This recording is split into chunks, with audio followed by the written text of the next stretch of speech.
Welcome to my mommy's podcast. This podcast is sponsored by Olipop, delicious soda that's actually good for you. Did you know that most Americans consume more than the recommended daily intake of sugar? By a lot. And sweetened drinks like soda are the leading source of extra sugar. Most of us also don't get enough fiber, and I have found a delicious answer to both of these problems. It's called Olipop, and I was so excited to find this truly healthy soda alternative.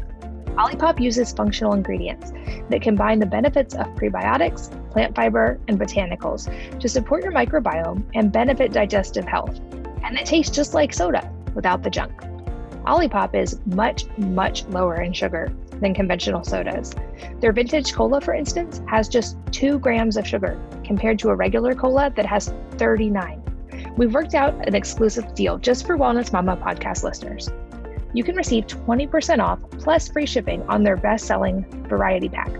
This is a great way to try all of their flavors and find your favorite. Go to drinkolipop.com/wellnessmama and use the code wellnessmama, all caps, at checkout to claim the deal. That's drinkolipop, drinkolipop.com/wellnessmama.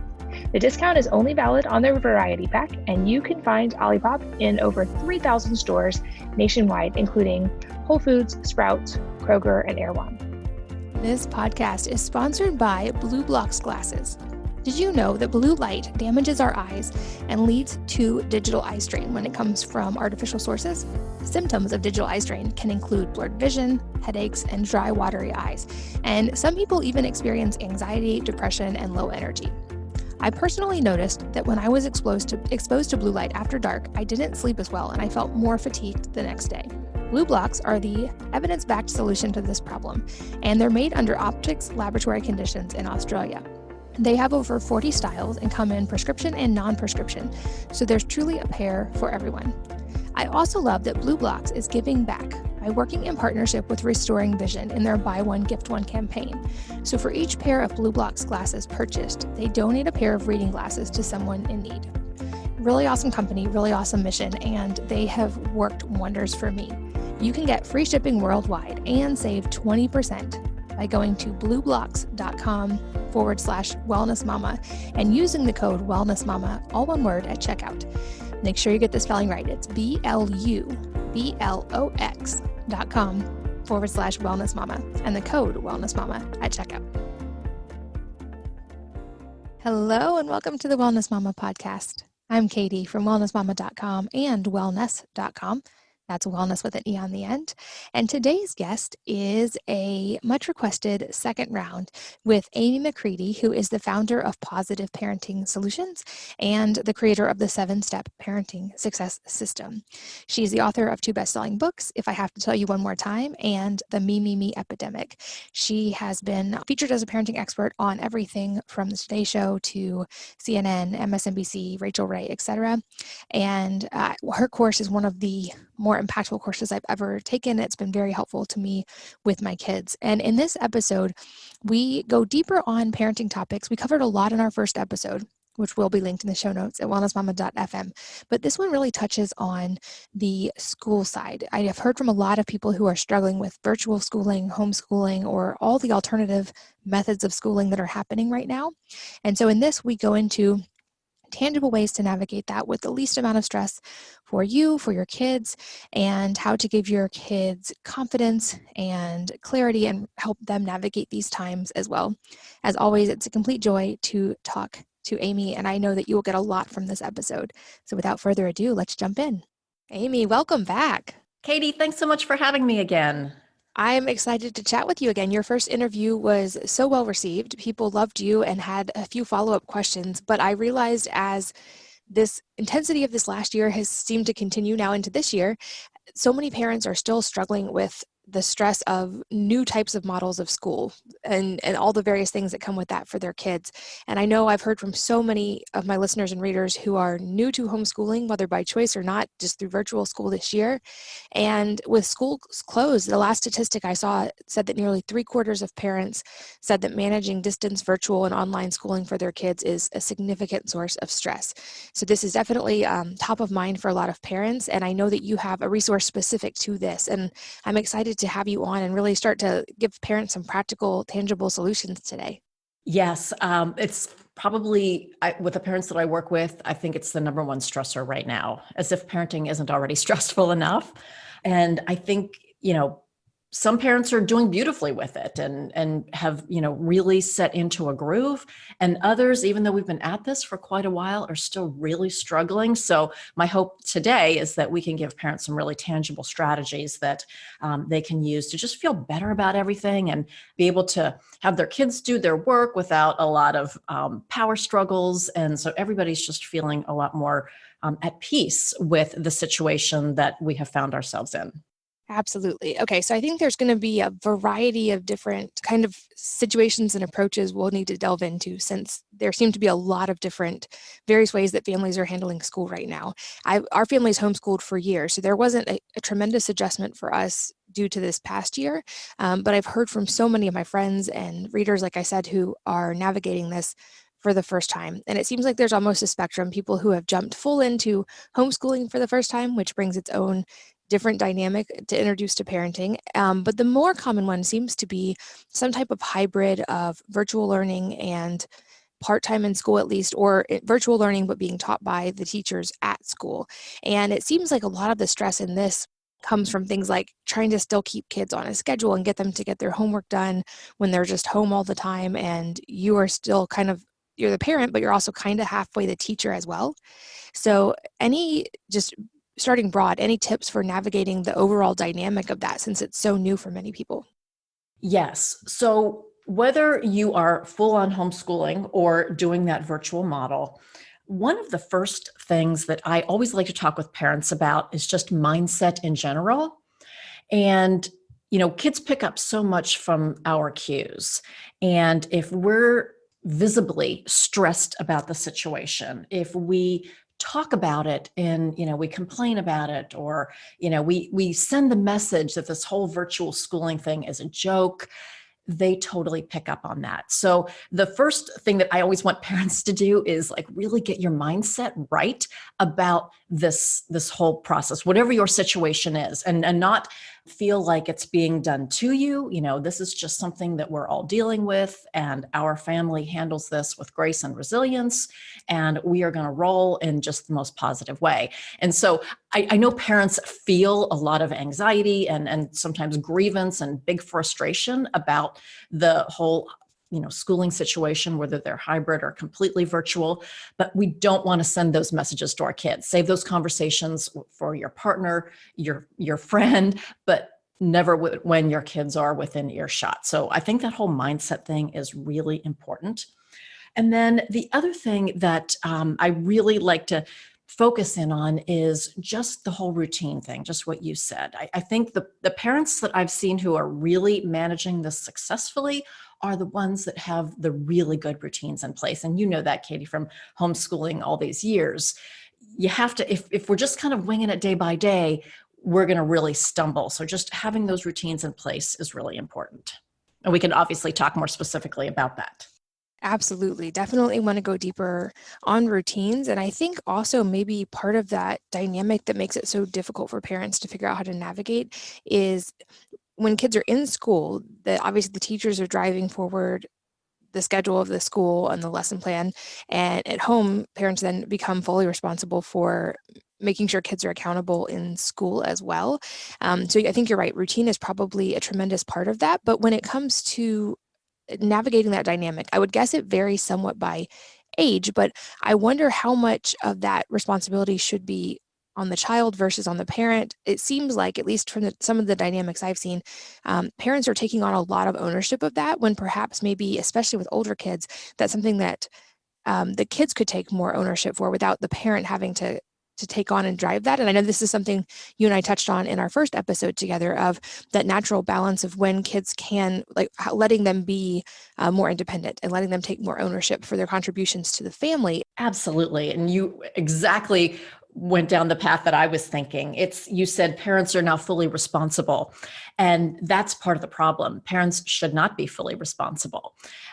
Little kids are going to need a little bit more oversight. But, as kids get a little bit older, they need to be responsible for that. So I think it's a big part of this is, and again, this comes with the routine and the expectation, is establishing that you are responsible for your schoolwork. I'm here to be the guide.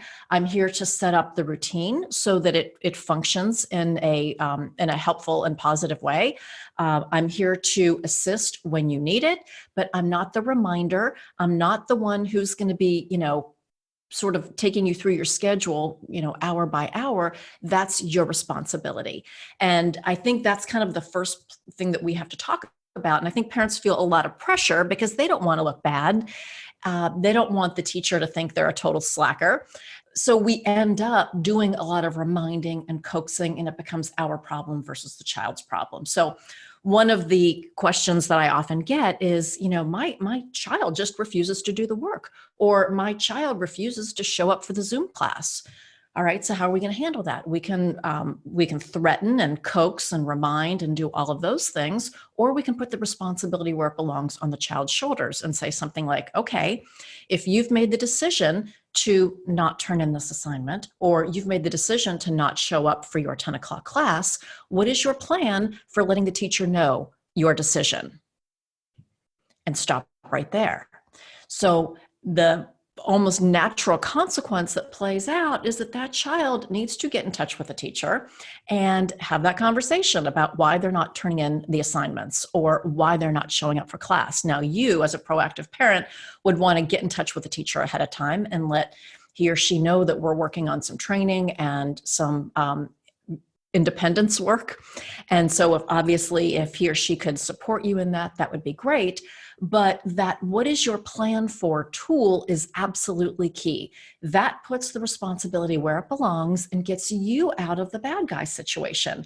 And I am telling you, Katie, 9 times out of 10, when the child faces the thought of having to call the teacher or, get on a Zoom call with the teacher offline and explain why they're not doing their assignment, totally changes the dynamic. That's a great point. And I think that's applicable to any school dynamic, truly. Even if kids are back in school and this is just a homework dynamic, it seems like there's been a really tangible shift in who feels like they're responsible for this dynamic in the last few decades. Or maybe I'm aging myself, but certainly for me, when I was in high school, that was something that I was very clear on was 100% my responsibility. And my parents were not going to remind me to do my homework or swoop in and save me if I forgot to do my homework.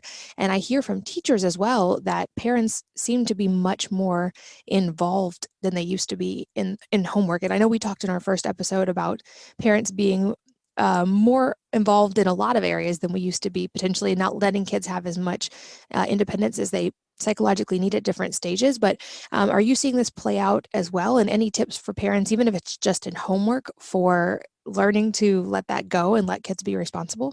Absolutely. Yes. We're seeing it in so many aspects of parenting. And we may have talked about this before, but again, we have to remember our job. We are playing the long game of parenting. So our job is taking these people who are completely dependent on us and moving them to a point where they're completely independent, right? They're completely self-sufficient, functioning young adults. And that's never going to happen if we continue assuming responsibility. So let's talk about the homework example. And I'd like to give parents a tool that they can use whether their kids are homeschooled, hybrid, or going to school.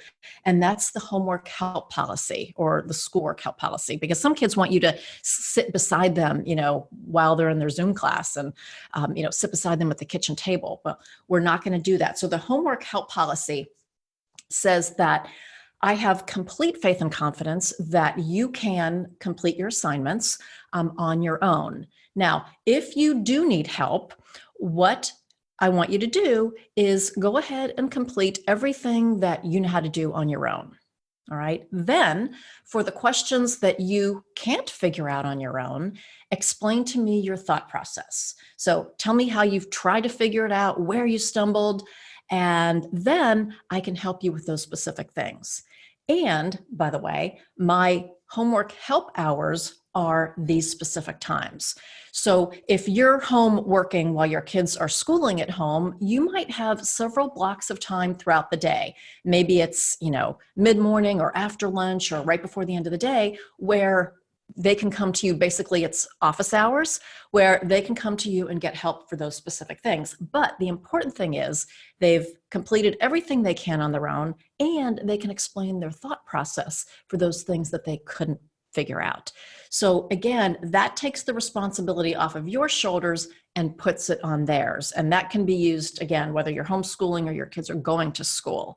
And that is so liberating for parents because they're like, oh, I don't have to sit beside this kid and, work through this math worksheet, because very often that helplessness is very attention seeking, right? Or I want mom to be at my beck and call anytime I want her. So it might be power seeking. So when we use the homework help policy, it takes it out of that attention and power seeking realm. And then we just get to the issue of, okay, where is this child really struggling? And of course, I'm happy to assist with anything that they're having a hard time figuring out once they've put the effort in first. And I love to your focus of, playing the long game of parenting and keeping that in mind, because I think that helps really reframe that we're trying to raise adults and we are not always going to be there to be their safety net. And so in the ways, and in your positive parenting course as well, all the ways that you tangibly hand that off, but making sure that they have the tools they need to be able to accomplish these things. And also, I think a big key here is also letting them have the opportunity to fail and take ownership for their failure sometimes. I also love your line about explain to me your thought process. I'm very big on mental models, and that's how I think through a lot of things in my own life, and I have systems for that. And one of my favorite people to read and research is Richard Feynman, who was a physicist, and one of his quotes was that if you can teach something to someone, you understand it much better. And so I love that you have them explain it, because that then also lets them get the benefit of having to talk it through and sort of almost teach it to you. And also then, to your point, lets them have put the effort in to try first, and then probably really shortens the amount of time that both of you are spending trying to solve that problem, because they've already done a lot of that legwork themselves. And it does seem like kids also have a lot more homework and schoolwork that they're responsible for at home than they used to. I had a decent amount when I was younger, but it seems like even at young ages, kids are coming home with a whole lot of homework, which is its own, I think, thing that probably should be addressed. But I think that, are we seeing the amount of homework go up? Do you think, in what you're seeing? I do. Yes. When I hear that, kindergartners are coming home with worksheets and first and second graders have an hour of homework, that feels excessive to me. But yeah, I do think that it is getting a little bit too much. And of course, that time that they're spending on homework at home is time that they're not out playing or reading or, doing other things that are enriching. But, Kate, I also wanted to touch on something that you said that I don't want to lose track of. And that is, I can't remember how you said it about contributing at home.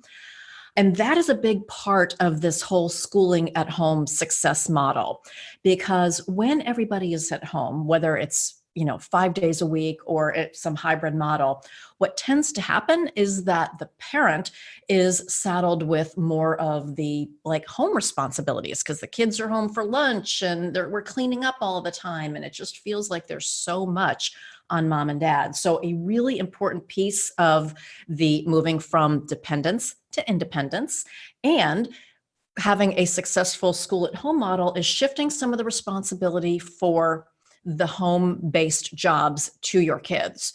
And so one of the big tools that I really encourage parents to take on right now is a tool called Take Time for Training. And that is basically identifying those tasks where your kids could contribute at home. So little kids can do simple things like folding washcloths or matching up socks or just really, really simple things.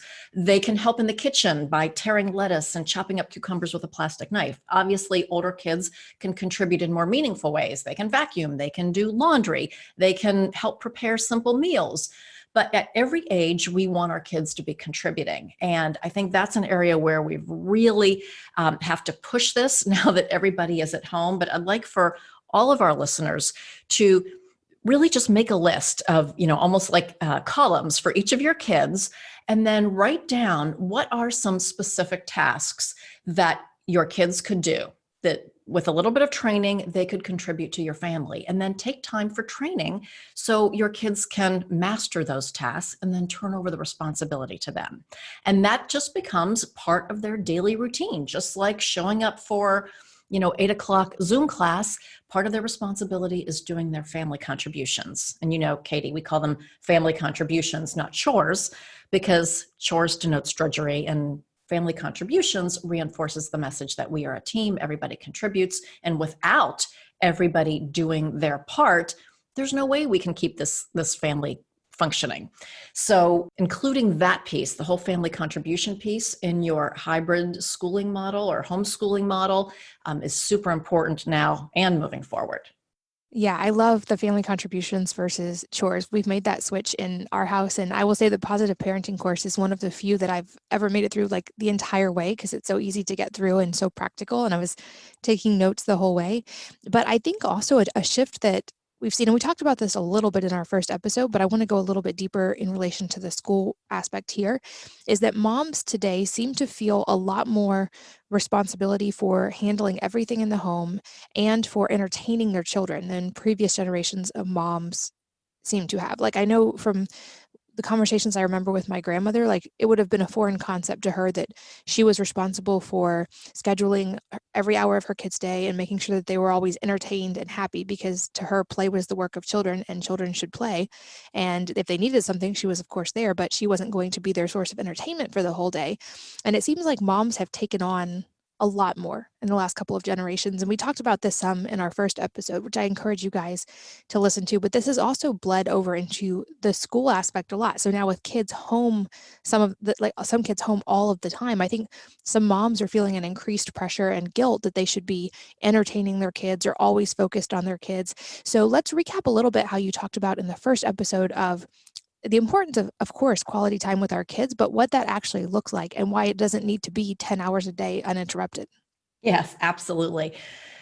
So let's talk about, kind of what kids need from us, right? They need emotional connection. They need attention from us. They need love and nurturing and all of those things. But to your point, we cannot be their entertainment all day long, because if we are their entertainment all day long, they are not becoming independent in entertaining themselves.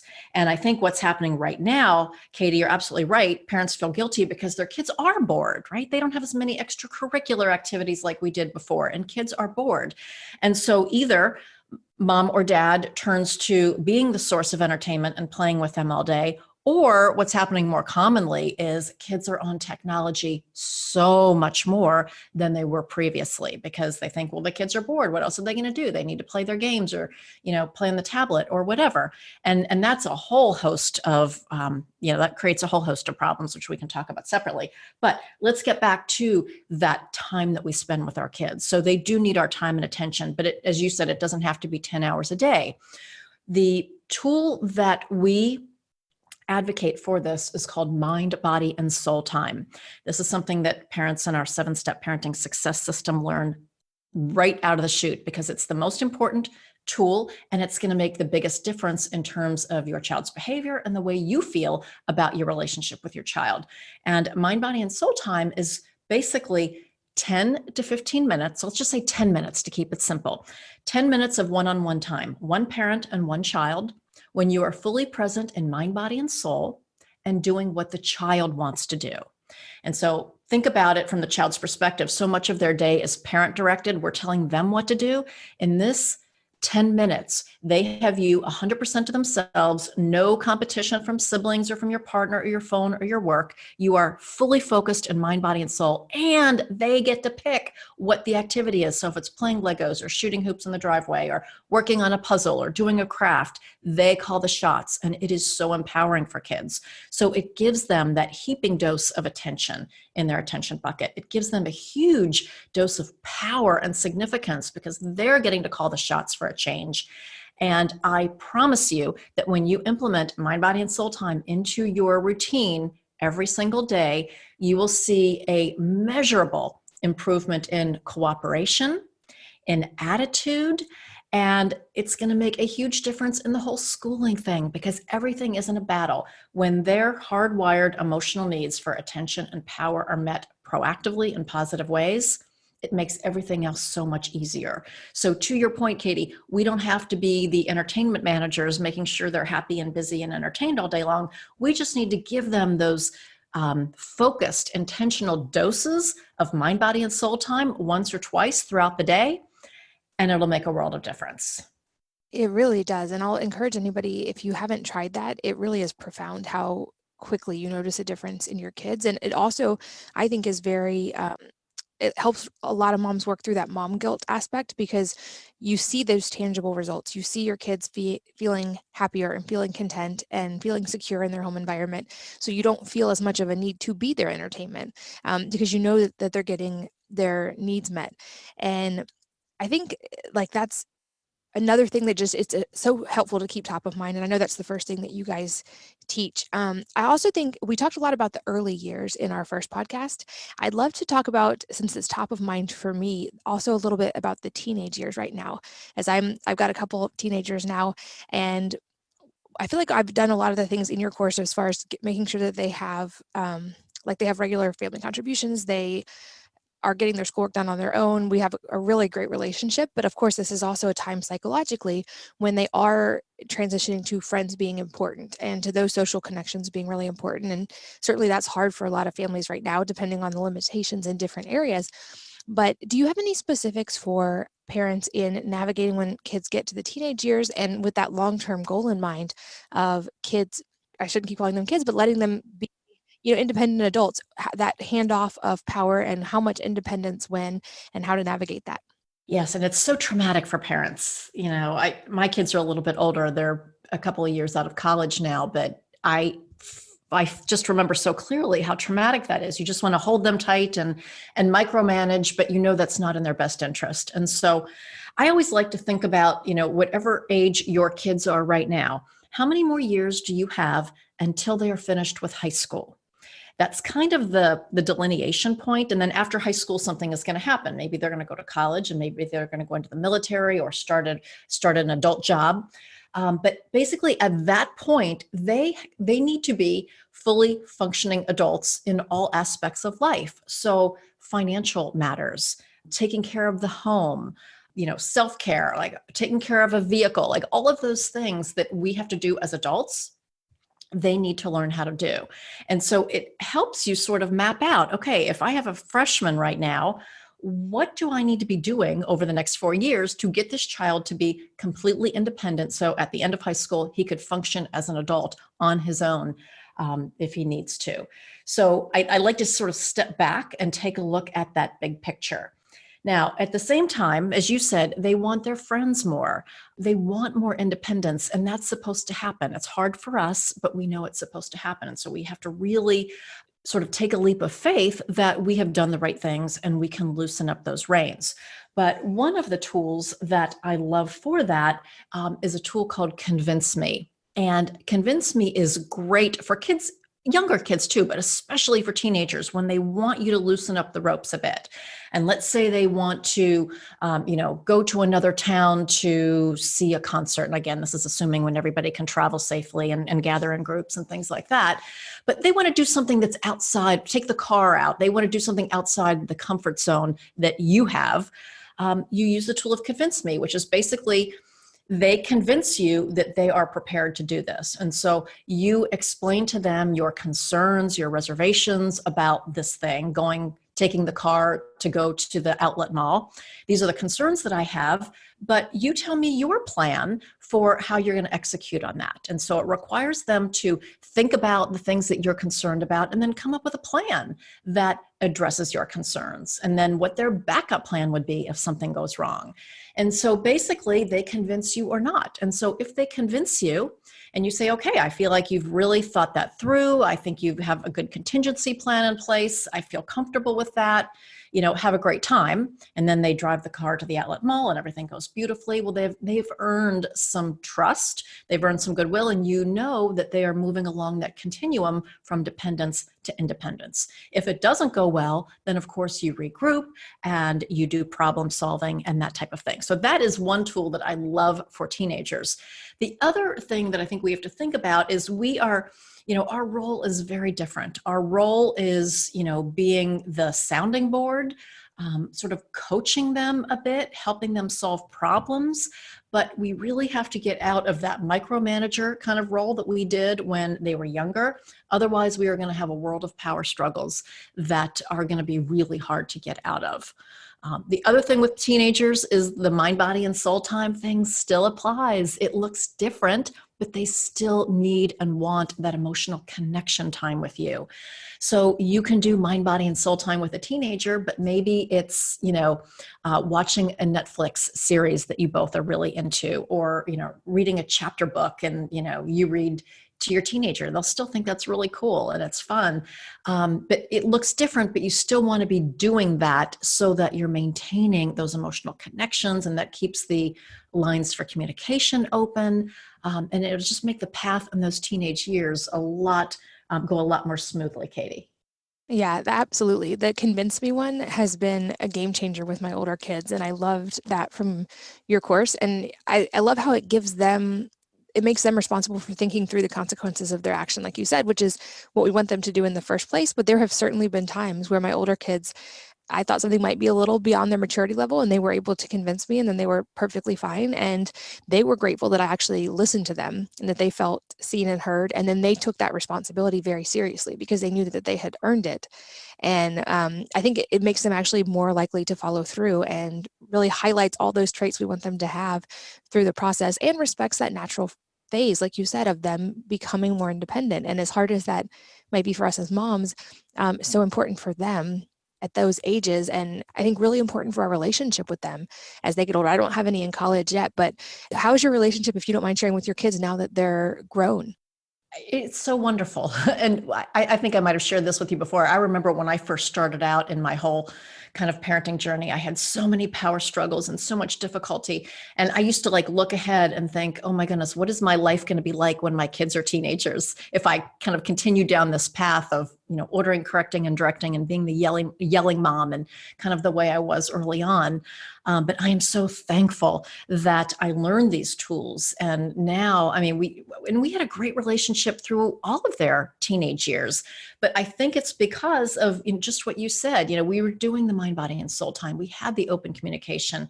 I tried to listen more than I talked. And that's really hard for me because I'm very much a controller, type A personality. And so really, being intentional about listening more and problem solving more. And now our relationship is great.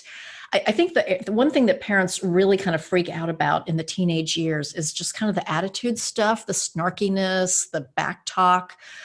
So I'd just like to share a couple of nuggets on that for our listeners.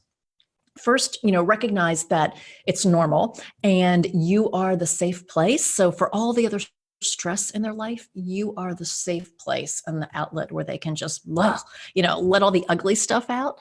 But it still hurts. But a couple of things that I always like for parents of teenagers to think about when you start to get that attitude stuff is, first and foremost, we always look first at our mind, body, and soul time. Are we giving that intentional connection time? If not, I promise you, you're going to have more attitude, you're going to have less cooperation, and everything is going to feel more difficult. So getting that back on track, if it hasn't been consistent, is the first and most important thing.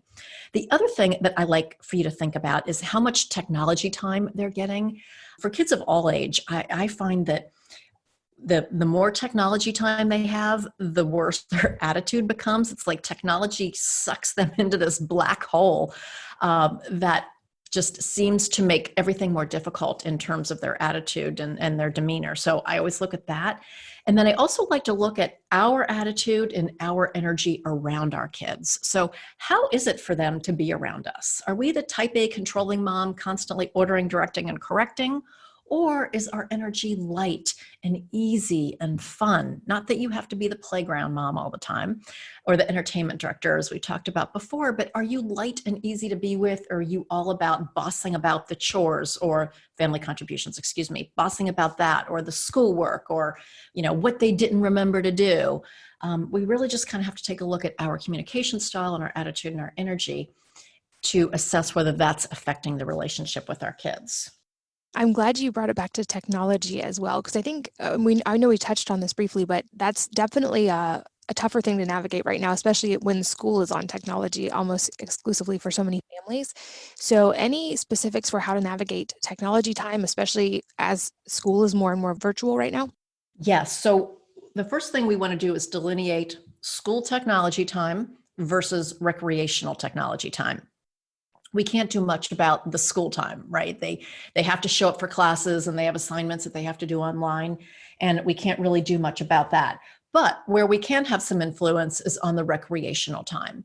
So for younger kids, I know it's hard right now because we're all home and there aren't as many activities to do, but really scale that back and have it be specific times of the day and for a certain amount of time. So I want to talk about younger kids and older kids. So for the younger kids, maybe it's 30 minutes in the morning and 30 minutes in the afternoon, which still feels like a lot of technology time. But again, we know parents are giving more tech time anyway. Let's just have it be productive. So our technology time always needs to be part of a when-then routine. I know we've talked about this, Katie, but just to remind our listeners, a when-then routine requires the yucky stuff be done before the more fun stuff. So your when-then routine every single day, whether you are homeschooling, virtual, or your kids are going out to school, when your bedroom is cleaned up, your schoolwork is done, your homework is completed, and I've checked it, if that makes sense in your family, then you can have your technology time. When your family contributions are done, then you can have your 30 minutes of technology time up until 2:00. So, if they dilly-dally all day, you want to have an end time on there, but technology always, always, always happens at the end of a when-then routine. So they've completed the not so fun stuff, and then they can enjoy the more fun parts of their day. Now, to your point earlier about teenagers, they're more social now, and their primary way of connecting with their friends is online. And so I think we have to be, we have to understand that. And I think that's where sitting down and having a conversation with them and really doing the problem solving is important. And you can just say, I know that connecting with your friends right now is challenging. I know that technology is the best way to do that. I want you to be able to connect with them. But let's sit down and work out a technology plan that we both feel good about. I know if you had your druthers, you'd be on all day long. If I had my druthers, it would be, 30 minutes a day. But let's talk about that and figure out a plan that we both feel good about. And working with them rather than just kind of laying down the law, I think is going to be a more productive solution. Now, you'll still have your family rules in place. Like I'm hoping that, we have a technology curfew time that all the devices go off at 10 p.m. or whatever that is, depending on the age of your kids. We charge devices in the public space. We don't charge them in bedrooms. That's a big no-no.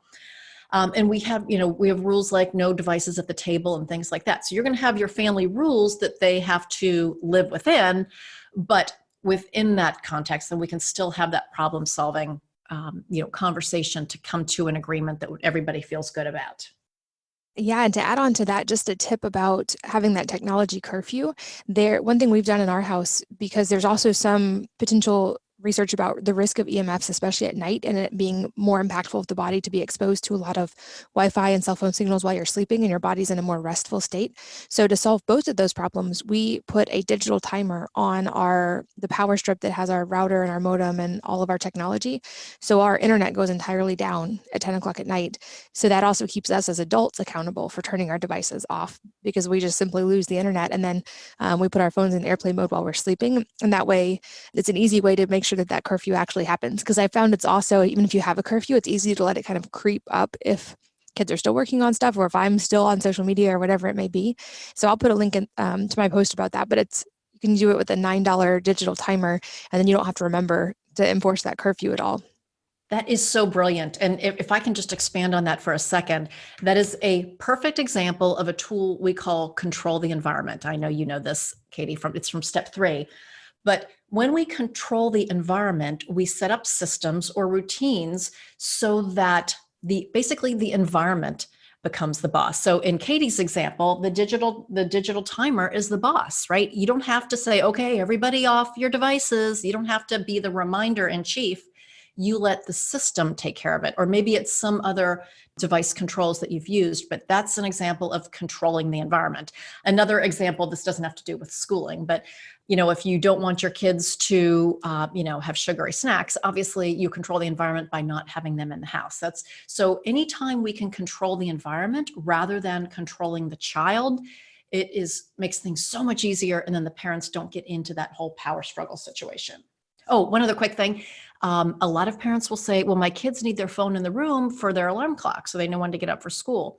Well, you can go to Target and get an old school alarm clock. Your kids don't have to use their phone device as an alarm clock. And instead you charge all of those in the central charging station. And then that's, out of sight, out of mind for everybody. Yeah, I love that on the environment. And I think that extends to so many areas of parenting and household life. Certainly technology is a great example. But we do that as well with especially in the winter with kids inside more and realizing they feel happier when they get to move around a lot. And I feel happier when they and I get to move around a lot. We did things like put a gymnastics mat down our hallway, which not the normal decoration, but it keeps everybody we cartwheel down the hallway. So we put that in their environment and now they move all day long. Or we put rock climbing holds across one of the doorways at the top. So they climb the door frame and hang, and they have gymnastics rings in their room. I'm a big proponent of kids are happier when they're moving. And so as much as we can put those things in their way, in their environment, it just gives them opportunities to do that. And then we're not like having to always tell them, don't jump on the table, don't climb the wall, don't do that. It gives them opportunities and natural outlets for that, even when it's cold and rainy outside. Absolutely. I love that. And it's the whole, you don't want to be telling them what not to do all the time. If we can give them opportunities to have that need met in some safe and productive way, that's a win for everybody. Exactly. This podcast is sponsored by Olipop, delicious soda that's actually good for you. Did you know that most Americans consume more than the recommended daily intake of sugar? By a lot. And sweetened drinks like soda are the leading source of extra sugar. Most of us also don't get enough fiber, and I have found a delicious answer to both of these problems. It's called Olipop, and I was so excited to find this truly healthy soda alternative. Olipop uses functional ingredients that combine the benefits of prebiotics, plant fiber, and botanicals to support your microbiome and benefit digestive health. And it tastes just like soda without the junk. Olipop is much, much lower in sugar than conventional sodas. Their vintage cola, for instance, has just 2 grams of sugar compared to a regular cola that has 39. We've worked out an exclusive deal just for Wellness Mama podcast listeners. You can receive 20% off plus free shipping on their best-selling variety pack. This is a great way to try all of their flavors and find your favorite. Go to drinkolipop.com/Wellness Mama and use the code Wellness Mama, all caps, at checkout to claim the deal. That's drinkolipop, drinkolipop.com/Wellness Mama. The discount is only valid on their variety pack, and you can find Olipop in over 3,000 stores nationwide, including Whole Foods, Sprouts, Kroger, and Erewhon. This podcast is sponsored by Blue Blocks Glasses. Did you know that blue light damages our eyes and leads to digital eye strain when it comes from artificial sources? Symptoms of digital eye strain can include blurred vision, headaches, and dry, watery eyes. And some people even experience anxiety, depression, and low energy. I personally noticed that when I was exposed to blue light after dark, I didn't sleep as well and I felt more fatigued the next day. Blue blocks are the evidence-backed solution to this problem, and they're made under optics laboratory conditions in Australia. They have over 40 styles and come in prescription and non-prescription, so there's truly a pair for everyone. I also love that Blue Blocks is giving back by working in partnership with Restoring Vision in their Buy One, Gift One campaign. So for each pair of Blue Blocks glasses purchased, they donate a pair of reading glasses to someone in need. Really awesome company, really awesome mission, and they have worked wonders for me. You can get free shipping worldwide and save 20% by going to blueblocks.com BLUX.com/wellnessmama and using the code wellnessmama, all one word, at checkout. Make sure you get the spelling right. It's BLUBLOX.com/wellnessmama and the code wellnessmama at checkout. So I know that you have specific resources related to this, and I'll of course link to all of your resources in the show notes. Your positive parenting course I mentioned, I love it. I think it's a valuable tool for any family. And I know that you also have something specific to helping navigate kind of the unpredictable school year right now. Can you talk about that a little bit? Yes. So our 7-step parenting success system is our kind of flagship program that has all of the tools in our toolbox. And that program is lifetime access and, addresses issues from toddlers all the way up to teens. We also have a program which is just designed for this new school situation. It's called the Ultimate Success Plan for an Unpredictable School Year. So whether you are homeschooling, you're hybrid, or your kids physically go to school, but that can change at any time based on what's happening right now. This just gives you a very step-by-step plan with all of the tools for the whole school situation that we find ourselves in. And then we also have our free class that we always offer, which is get kids to listen without nagging, reminding, or yelling. I will make sure both of those are linked as well. But I thought this was going to be, a really important thing to tackle right now, since so many families are still navigating this. And I'm still somewhat surprised that there are so many people still navigating this. I think none of us really were prepared for just how long this might go on. And still in some areas, it looks like it could keep going for quite a while. So I love that you have created this to give families a tangible tool to help navigate it. Certainly there is just increased stress that comes with times like this, but I think that's also a wonderful opportunity if we are doing things like focusing on that one-on-one time with our kids and not trying to manage everything and take responsibility for everything. This can be a great opportunity as a time with our kids more at home to really form that relationship and build that relationship and spend meaningful time with them. Because I read a blog post one time about how we spend 97% of the amount of time we ever spend with our kids by the time they leave home. And I always just kind of think of that top of mind, especially on days when it gets stressful of, the days are long, but the years are short and it goes so fast. So I love that you are making it easier for so many families. Really appreciative of the work that you do. And like I said, I'll make sure everything's linked in the show notes. But Amy, as always, it's a pleasure. And I appreciate your time so much. Well, thank you, Katie, so much for having me. It's always a pleasure to chat with you. And I love what you said about that 97% of the time. Like that just hit me in my heart, as now that I have grown-up kids, that just sort of hit me in the heart. So thanks for reminding all of us about that. Oh, and thank you guys, as always, for listening, for sharing your valuable resources, your time, and your energy with us today. We're so grateful that you did and that you were here. And I hope that you will join me again on the next episode of the Wellness Mama podcast. If you're enjoying these interviews, would you please take 2 minutes to leave a rating or review on iTunes for me? Doing this helps more people to find the podcast, which means even more moms and families can benefit from the information. I really appreciate your time, and thanks as always for listening.